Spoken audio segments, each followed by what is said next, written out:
xalqadda saddexaad waxay ku bilaabanaysaa habeenkaas isagoo baarkii jooga. Sienna waxay mar kale aragtay labadii nin oo si aad isugu dhow u wada fadhiya, dareen kalgacalna uu ka muuqdo. Arrintaas waxay Sienna sii gelisay hubaal buuxda, waxayna istiri walee shakigii aan qabay waxba kama jiro, labadan saaxiibtinimo kama dhexayso ee wax kale ayaa jira. Dhanka kale, Kaajin maadaama uu hadda si dhab ah u ogaaday inuu jecel yahay Sienna, subaxnimadii markuu dugsiga yimid wuxuu soo gatay ubaxyo isagoo isku diyaarinaya inuu jacaylkiisa u qirto. Laakiin marba marka uu ku soo dhowaanayo gabadha waxaa ku kordhayay cabsi iyo gariir. Waxaa maskaxdiisa ku soo dhacayay sawirka Sienna iyo maamulihii dukaanka iyo sida ay isugu dhowaayeen isaga iyo ninka baarka iska leh. Waxaaba intaas u dheeraa inuu xasuusan yahay sidii naxariis darrada ahayd ee ay mar hore jacaylkiisa u soo diiday. Nabaradii carruurnimada ee maskaxda kaga yaalay waxay ka dhigeen Kaajin nin is-hoosaysiiya oo mar walba ka cabsada in sharaftiisa la dhaawaco. Markii ay Sienna dhankiisa soo fiirisay, Kaajin naxdin darteed ayuu ubaxii gacantiisa ku jiray daaqadda ugu tuuray. Kadibna isagoo aan xataa gadaal fiirinin ayuu goobtii ka cararay. Sienna iyo Mickey waxay halkaas taagnaayeen iyagoo afka gacanta saaray oo la yaaban dabeecadda la yaabka leh ee ninkan ka soo baxday. Habeenkaas markii uu Kaajin guriga ku laabtay, si qoto dheer ayuu u fikiray. Wuxuu is yidhi waa inaad qorshe dhammaystiran degtaa ka hor intaadan Sienna u tegin, haddii kale mar kale ayay ku bahdili doontaa oo ay ku soo burin doontaa. Isaga iyo saaxiibkiisa Hayuun ayaa fadhiistay si ay talo u wadaagaan. Hayuun wuxuu kula taliyey Kaajin in dumarku ay aad u jecel yihiin muuqaalada jacaylka ah ee lagu arko filimada. Wuxuu ku yidhi haddii aad kiraysato goob weyn oo lagu baashaalo ama aad jawi jacayl oo heer sare ah u samayso, qalbi kasta oo adag wuu jilcayaa. Maalintii xigtay isagoo jooga garoonka tababarka, Kaajin weli wuu ka labalabaynayay inuu la hadlo Sienna. Isla markaas Sienna ayaa u soo carartay, waxayna aragtay wejigiisa oo walbahaar ka muuqdo. Waxay istustay in ninkani uu dhib ka haysto xiriirka kala dhexeeya Hayuun. Sienna waxay bilowday inay dhiirigeliso, waxayna ku tiri mar haddii aad hadaf leedahay waa inaad isku daydaa oo aadan ka harin. Waxay ula jeeday inuu jacaylkiisa uu ku adkaysto, laakiin Kaajin wuxuu hadalkaas u qaatay in laga rabo inuu jacaylkeeda u dagaalamo. Tani waxay Kaajin ku dhalisay geesinimo dheeraad ah. Wuxuu qaaday tallaabo geesinimo leh, wuxuuna ka codsaday Sienna inay fiidkaas kulmaan. Kaajin wuxuu raacay taladii Hayuun, isagoo markan kiraystay dukaan weyn oo dharka ciyaaraha lagu iibiyo si uu gabadha u soo jiito. Wuxuu ku dhawaaqay in dukaankan uu hadiyad uga dhigay dhammaan kooxda orodka, kadibna wuxuu u soo jeestay Sienna isagoo jacayl u qiranaya. Kaajin wuxuu ku yidhi horay uma aanan u baahnayn dumar kale, laakiin hadda haddii aan kula jiro waxaan helayaa naftaydii dhabta ahayd. Markii ay Sienna maqashay ereyada ah dumar kale uma baahni iyos haddii aan kula jiro, markiiba maskaxdeeda waxaa ku soo dhacay fikrad kale. Sienna waxay u qaadatay in Kaajin uu rabo inay gaashaan u noqoto si uusan qoyskiisa ugu qasbin dumar kale, isaguna uu fursad ugu helo inuu weligii la joogo saaxiibkiisa Hayuun. Sienna iyadoo rabta inay arrinta xaqiijiso ayay weydiisay haddii aan israacno sow Hayuun kama xanaaqaayo. Su'aashani waxay Kaajin ku riday jahwareer hor leh. Ma uusan fahmin haba yaraatee waxa ay gabadhu ka hadlayso. Wax yar kadib wuxuu is yidhi malaha gabadhani waxay damac ka leedahay saaxiibkay Hayuun. Labadoodii midna kuma hadlin hadal cad, waxaana halkaas ka dhashay isfaham darro aad u weyn. Kaajin jacaylkii uu qiranayay mar kale ayuu fashilmay. Markii uu guriga ku soo laabtay, Kaajin xanaaq dartiis ayuu Hayuun u garaacay. Markii Hayuun uu maqlay in Sienna ay isaga jeceshahay, aad ayuu u yaabay, sababtoo ah wuxuu aaminsanaa inay Sienna ay u malaynayso inuu isagu yahay ninka ay ku haminaysay, haddana sidee bay u jeceshahay. Laakiin Sienna markii ay gurigeeda tagtay oo ay ka fikiraysay arrintii, saqdii dhexe ee habeenkii ayay albaabka u garaacday Kaajin. Sienna waxay ku tiri waan aqbalay jacaylkaaga, waayo waxay aaminsan tahay inay iska dhigayaan oo keliya dad isjecel si ay qoyskiisa ugu khiyaanaan, balse aysan dhab ka ahayn. Inkasta oo ay u haysato inay jilitaan tahay, haddana Sienna weli waxay diyaar u ahayd inay Kaajin caawiso. Xilligan Kaajin haba yaraatee ma uusan fahmin qaabka ay wax u sawiraysay Sienna. Isagu wuxuu u haystaa in jacaylkii dhabta ahaa laga aqbalay. Markaasuu isagoo aad u qiiroonaya laabta ku qabtay. Wuxuu is yidhi walee sannado badan oo aad raadinaysay kadib maanta ayaad guul gaartay. Dareenkiisii ayaa karkaray, wuxuuna damcay inuu siiyo dhunkashadiisii ugu horeysay. Laakiin markii ay Sienna aragtay wejigiisii oo marba marka ka dambaysa ku soo dhowaanaya, naxdin darteed ayay dib u degtay. Waxay istustay in ninkani inkasta oo ay jilitaan ku heshiiyeen, uu rabo inuu arrintii dhab ka dhigo oo uu xad gudub sameeyo. Markaasay iyadoo xanaaqsan wejiga ka xanuunjisay, waxayna ku tiri war nin yahow xad ka hadhaafin, hawsha aan wadno iska ogow. Kaajin isna markaas ayuu soo baraarugay, wuxuuna dareemay inay degdeg ku jirtay ficilkiisii. Isla markiiba raaligelin ayuu ka bixiyey, wuxuuna go'aansaday inuu baabuurkiisa ku geeyo gurigeeda. Markii ay guriga Sienna tageen, Kaajin waxaa ku soo maaxatay xasuustii carruurnimada. Wuxuu soo xasuustay markii uu yaraa isagoo u keenay cunto fudud. Wuxuu xasuustay inuu arkay aabaheed, markaasna uu naxdin darteed u orday ilaa uu dhulka ku dhacay. Aabaheed ayaa si naxariis leh ugu soo dhowaaday si uu u xanaaneeyo, wuxuuna baray sidii loo xiran lahaa xariga kabaha. Laga soo bilaabo maalintaasna xariga kabihiisu maba furmin. Markii uu sheekadan uga sheekeeyey Sienna, iyaduna waxay u sheegtay in aabaheeda uu baray sida xariga loo xirto tan iyo markii ay yarayd. Labadoodiiba si aan ku talogal ahayn ayay hal lug horay ugu soo fidiyeen si ay kabaha isu tusiyaan. Kaajin wuxuu weydiiyey Sienna in aabaheed uu weli halkan degan yahay, waayo wuxuu aad u rabay inuu booqdo. Laakiin markii uu Kaajin soo hadal qaaday aabaheeda, Sienna wejigeeda waxaa ku soo dhacay murugo weyn. Isla daqiiqadaas waxaa guriga soo gaaray walaalkii labaad ee Sienna oo baabuur wada. Kaajin markii uu arkayba wuxuu gartay inuu yahay ninkii uu ku arkay arkay baarka isagoo aad ugu dhow Sienna haddana halkan ugu yimid. Markaasuu is adkeeyey oo intuu dhex istaagay labadooda ayuu isu muujiyey inuu yahay saaxiibka Sienna. Kajin ayaa si aan saaxiibtinimo ku jirin ugu dhawaaqay in gabadhan uu isaga leeyahay uuna yahay xuquuqda koowaad. Tani waxay aad ugu xanaajisay walaalkii labaad ee Sienna. Labadii ninna waxay bilaabeen inay albaabka hortiisa ku hirdamaan oo ay isku qayliyaan. Walaalkii weynaa ee Sienna ayaa maqlay sawaxankii, banaanka ayuuna u soo baxay. Kajin markuu arkay walaalkii weynaa wuxuu gartay inuu yahay ninkii dukaanka joogay. Markaasuu Sienna weydiiyey isagoo yaaban, unugan isna muxuu halkan ka samaynayaa? Markii uu maqlay hadalkaas, walaalkii weynaa isna aad ayuu u xanaaqay. Saddexdii nin ayaa halkaas ka bilaabay dood kulul iyo muran aan dhammaad lahayn. Sienna waxay taagnayd dhinacooda iyadoo isku dayaysa inay wax u sharaxdo oo ay dejiso, laakiin cidna ma dhegaysanayn. Tani waxay dhalisay isfaham darro kale oo aad u weyn. Markii dambe markii uu Kajin ogaaday in saddexdan qof ay dhab ahaan walaalo yihiin, markiiba wuu ka qoomameeyey dhaqankiisii hore. Kajin hantidii iyo isla weynidii uu soo bandhigay markiiba way ka dhammaatay, wuxuuna noqday mid aad u xishoonaya. Markii dambe markii walaalkii weynaa uu weydiiyey waxa ka dhexeeya isaga iyo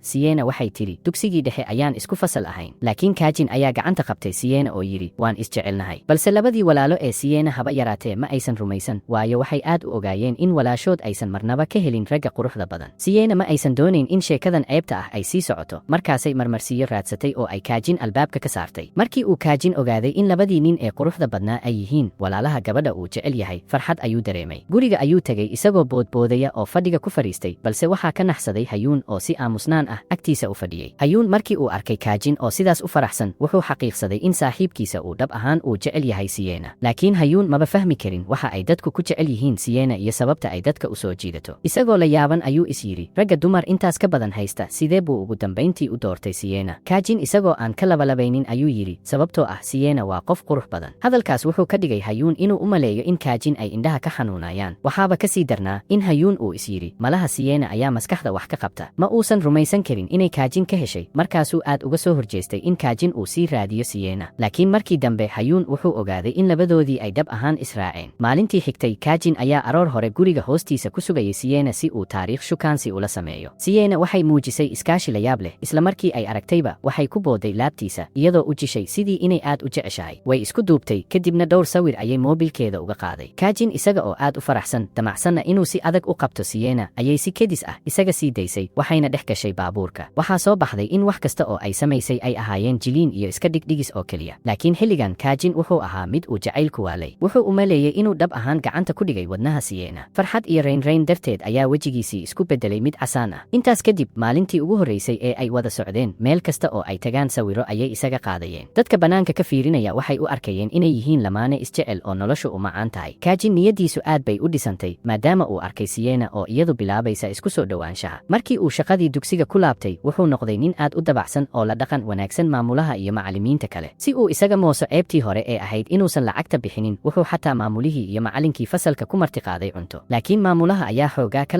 labalabaynayay isagoo u qabay in markan isaga laga rabo inuu biilka bixiyo. Hase yeeshee farxaddaas Kajin ma aysan sii waarin. Wax yar kadib Sienna waxay walaalkeedii labaad ka ogaatay in Kajin iyo Hayuun ay yihiin labo saaxiibo ah. Markii ay warkaas maqashay, Sienna waxay dareentay in si weyn loo khiyaanay. Markiiba waxay u carartay guriga Kajin. Ka hor intaanu Hayuun garan waxa dhacaya, Sienna ayaa laad ku kaxaysay, kadibna lugaha ayay isaga qabatay si ay u xakamayso. Awoodda Sienna awgeed, Hayuun ayaa ugu dambayntii qirtay inuu sheekooyin been ah u maleegay si uu u khiyaano Sienna. Kadib markii ay cashar lama huraan ah u dhigtay Hayuun, Sienna oo xanaaq la gubanaysa ayaa u gudubtay dhankii Kajin. Markii ay Sienna baxday, Hayuun wuxuu damcay inuu Kajin u cararo si uu u sheego xaaladda. Laakiin wuxuu ogaaday in gacmihiisu ay noqdeen kuwa aan dhaqaaqi karin. Xataa moobilkii dhulka kaga dhacay wuu soo qaadi waayey. Sienna ayaa Kajin u timid iyadoo xanaaqsan, waxayna weydiisay sababta uu waxaas u sameeyey. Waxay ku tiri, runtii waxaad tahay nin carruurnimo ku dhimatay. 15 sano ka hor, koox wiilal ah ayaa is urursaday, waxayna ku sharatameen in qofkii Sienna jacayl u qirta ee ay ka aqbasho uu heli doono lacag malaayiin ah. Sienna ayaa maqashay sheekadaas markay dhacaysay. Kadib markii Kajin uu u yimid isagoo jacayl u qiranaya, waxay u qaadatay inuu ka mid yahay kooxdii ku sharatamaysay ee ku jeesjeesay. Waxaaba ka sii darnaa in Sienna ay u haysatay Kajin inuu yahay saaxiibkeeda ugu dhow, laakiin ay u muuqatay inuu dad kale kula biiray si uu u maadsado. Taas darteed ayay maalintaas u diiday una cayday. Markii uu Kajin ogaaday in sababta loo diiday sanadkaas ay taas ahayd, niyadiisu ma noqon mid lala yaabo, balse waxay noqotay niyad jab aad u weyn. Waxa uu soo baxday in sawirka ay Sienna isaga ka haysatay uu ahaa mid aad u xun. Runtii isagu kama uusan mid ahayn wiilashii ku sharatamaysay gabadha sanadkaas. Jacaylkii uu maalintaas u qirtay Sienna wuxuu ahaa mid dab ah, sababtoo ah waxay ahayd gabadha keliya ee aan ku qosli jirin markuu cayilnaa. Ma aysan ahaan jirin gabdhaha kale ee iska ilaalin jiray, balse waxay ula dhaqmi jirtay sidii saaxiib dhab ah. Taas darteed ayuu u jeclaaday, qirashadiisuna waxay ahayd mid ka timid yimid wadnaha. Isla waqtigaas markii Hayuun uu dusha sare ka soo degay isagoo gacanta jiidaya oo qolkiisii u sii socda, wuxuu dareemay neef kulul oo dhabarkiisa ka soo dhacaysa. Markuu soo jeestay wuxuu arkay Kaajin oo indho xanaaq leh ku soo fiirinaya. Hayuun aad ayuu u cabsaday wuxuuna u cararay dhankii xafiiskiisa. Markuu albaabka soo xirtay wuxuu ku dhuuntay albaabka gadaashiisa isagoo naxdin la gariiraya. Laakiin xilligan xanaaqa Kaajin waxay ahayd mid aan la huri karin. Kaajin wuxuu ku dhuftay Hayuun intuu kuleetiga qabtay isagoo aad uga xun in ninkii uu walaalkiisa u haystay uu lugooyo intaas leeg u geystay. Wuxuu is yidhi sidee ninkan aan aaminay sheekooyin been ah uga samayn karaa xiriirkeena, taas oo keentay inaan waayo gabadhii aan jeclaa. Hayuun isagoo istifaacaya wuxuu yidhi xataa haddii aad igaraacdo taasi kama suulinayso nacaybka wadnahaaga ku jira. Laakiin Kaajin wuxuu isweydiiyey maxay Siyeena markiiba iiga shakisay. Fikirkaas kadib Kaajin wuxuu go'aansaday inuu iska joojiyo jacaylkii indho-la'aanta ahaa. Wuxuu is yidhi gabadhan waa inaan cashar lama huraan ah u dhigaa. Maalintii xigtay Kaajin wuxuu isticmaalay awooddiisii maamulnimo wuxuuna Siyeena ka dhigtay inay u shaqayso sidii kaaliyihiisa gaarka ah. Haddii ay Siyeena diiddo awaamiirtiisa wuxuu ugu hanjabay inuu dugsiga ka burin doono, macallin jimicsi oo cusubna la keeni doono. Siyeena oo ku qasban iyadoo ilkaha isku haysa ayay ku qasbanaatay inay ogolaato. Kadib Kaajin wuxuu ku amray Siyeena inay baabuurkiisa u dhaqdo. Isaguna wuxuu galay maqaayad isagoo iska dhigaya inuu la tashanayo dhakhtar cilmi nafsi ah si uu Siyeena ugu daayo qoraxda kulul ee bannaanka. Habeenkii markii macallimiintii iyo shaqaalihii kale ay isugu yimaadeen cunto iyo cabitaan, Kaajin wuxuu u diiday Siyeena inay wax cabto isagoo og inay aad u jeceshahay. Wuxuu ku amray inay baabuurka ka hayso marka guriga loo laabanayo. Laakiin Siyeena markii ay aragtay dhibic cabitaan ah oo gacanteeda ku dhacday ayay isxajin weyday oo carabka ku leeftay. Halkaas ayay ka bilaabatay koob kadib koob ayay isku xijisay ilaa ay ka sarqaantay oo ay jidka dhinaciisa fadhiisatay si ay ciida ugu ciyaarto. Inkasta oo Kaajin uu yidhi cashar baan u dhigayaa, haddana naxariis ayaa ku dhalatay markuu arkay xaaladeeda. Wuxuu bilaabay inuu dhoobada ka tirtiro gacmaheeda yaryar. Maalmihii uu Kaajin ka argoosanayay Siyeena waxay ka dhigeen mid xanaaq gudaha ah dareemaya. Markaasay iyadoo sarqaansan bilowday inay si xun u caydo oo ay dusha ka marto. Kadib markii ay si fiican u caysay ayay gadaal u dhacday iyadoo hurdo haysa. Nasiib wanaag Kaajin ayaa markiiba qabtay oo xabadka ku dhajiyey si aysan dhulka ugu dhicin. Isagoo fiirinaya Siyeena oo gacmihiisa ku jirta, Kaajin wuxuu dareemay wareer isagoo garan waayey waxa uu ku sameeyo gabadhan. Isla daqiiqadaas Minhaak ayaa yimid wuxuuna Siyeena ka qaaday gacmaha Kaajin. Minhaak wuxuu u dulqaadan waayey silaca iyo dhibka uu Kaajin ku hayo gabadhan, markaasuu si tartiib ah baabuurka u geliyey. Kaajin wuxuu ogaaday in Minhaak uu jecel yahay Siyeena, laakiin ma uusan rabin inuu maqlo hadalkaas. Markaasuu dhegaha faraha ka gashtay. Laakiin Minhaak wuxuu ku adkaystay inuu runta u sheego. Labadii nin ee waaweynaa ayaa jidka dhexdiisa ku murmay. Markii ay murankii dhameeyeen oo ay gadaal fiiriyeen, waxay arkeen in Siyeena ay iyadu baabuurkii iska kaxaysatay oo ay meesha ka tagtay. Maadaama ay habeenkii hore sarqaansanayd, Siyeena subaxnimadii waxba ma xasuusanin. Markaasay u tagtay saaxiibteeda Miki si ay wax u weydiiso. Siyeena xasuusteeda daciifka ah waxay u sheegaysay inay xalay Kaajin garaacday. Isla markaas Kaajin oo taksi ku yimid ayaa dugsiga soo galay. Siyeena markii ay aragtay ayay naxday, waxaana soo xasuustay in furayaashii baabuurka Kaajin ay iyadu weli gacanta ku hayso. Kaajin ayaa si toos ah ugu soo socday Siyeena wuxuuna u dhiibay dhalo daawo ah oo loogu talagalay madax xanuunka sarqaanka.